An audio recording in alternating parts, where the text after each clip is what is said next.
नमस्कार मित्रांनो, स्वागत आहे तुमचं आताच्या ब्रेकिंग न्यूजमध्ये। मित्रांनो, राज्याचे नोंदणी महानिरीक्षक आणि नोंदणी नियंत्रकांच्या आदेशानुसार 2022-23 नंतर राज्यातील खरेदी विक्रीचे व्यवहार 1 एप्रिलपासून महागणार आहेत।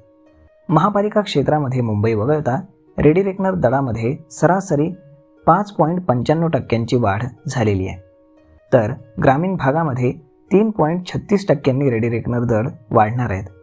या नव्या दरांची अंमलबजावणी 1 एप्रिलपासून सुरू करण्यात आली आहे। राज्यातील 28 महानगरपालिकांच्या तुलनेमध्ये सोलापूर महानगरपालिका क्षेत्रातील रेडी रेकनर दर हे सर्वाधिक जास्त आहेत, त्यामुळे खरेदी विक्री महागणार आहे। राज्यामध्ये 2022-23 नंतर रेडी रेकनर दरामध्ये मोठी वाढ झाली नव्हती। 3 वर्षांनंतर 2025-26 या आर्थिक वर्षांसाठी मुद्रांक शुल्क विभागानं खरेदी विक्रीचे व्यवहारांचे दर वाढवलेत। त्यामध्ये राज्याची सरासरी वाढ ही 4.39% असणार आहे। सदनिकांचे दर महापालिका क्षेत्रांकरता जमीन आणि बांधकाम दरांपेक्षा कमी असल्यास ते जमीन आणि बांधकाम दरा एवढेच ठेवले जातील। याशिवाय प्रभाव आणि ग्रामीण क्षेत्रामध्ये सदनिकांचे दर हे किमान बांधकाम दरा इतके येत नसल्यास ते किमान बांधकाम दरा इतके ठेवले पाहिजेत।